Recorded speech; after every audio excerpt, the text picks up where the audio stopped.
nila. Good morning! Good morning! Ready na ba kayo lumaban? Yes! Gusto ko lang po magbanggit ng special mention sa walong Philippine National Arnis Team players na nanalo sa World Championship sa India. Tatawagan ko kayo isa-isa. Bryce Daniel Manaytay. Dito po kayo, Sarah. Please stand up. They brought honor to the Philippines, bringing gold medals. She had won traditional double weapon gold, 5 point bronze, 9 point silver. Mary Aline Aldeguer. Non-traditional double weapons gold, 5 point silver, and 9 point gold. Mga SEA Games winners din natin ito, Chairman and Secretary. There are multiple awardees in the World Championships and SEA Games. Ross Ashley Bonfield, our triple gold winner, winning 5 point gold, 9 point gold, single stick gold. Also winner in Cambodia SEA Games as a Philippine SEA Games. We also have Maria Cristal Jane Sabio,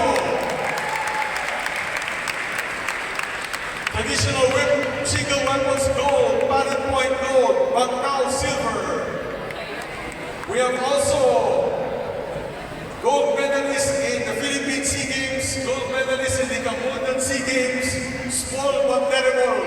Walang ibang kundi si Samuel Delfin.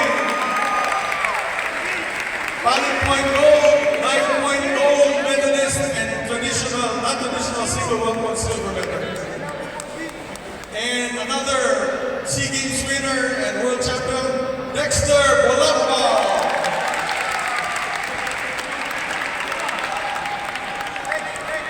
Single stick gold, double live stick gold, Bangkal gold, triple gold winner from Cebu. Also, Philippine Army, meron sila Philippine Army dito. Kasama din po nila, Junibert Bacor.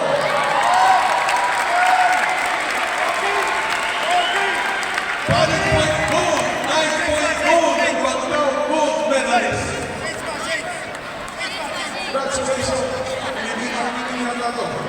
And also kasama natin na Wawing Mamaloy. Basta kapilis. Parang si Harlan. 5 point gold, 9 point gold, and single stick, live stick gold medalist. Palakpakan po natin sila, mga kapatid. Tingin naman kayo sa kanila para makita kayo naman. Philippine National Arnis Team. We also want to recognize, saan ba yung listahan ko? Baka makalimutan ka rin. Tatlong coach, siyempre, hindi naman makalimutan ka kayo sa wala coach. Jerome Takatay. Please welcome Quincy Marie Umali. And Rose Bernadette Opita. Coaches. Pasalamat din tayo kay National Coach. So, these were your Philippine National Arnis Team was that won 19 gold medals. How many silver, Gerard? 4 silver medals and how many bronze? And 1 bronze medal. Palakpakan po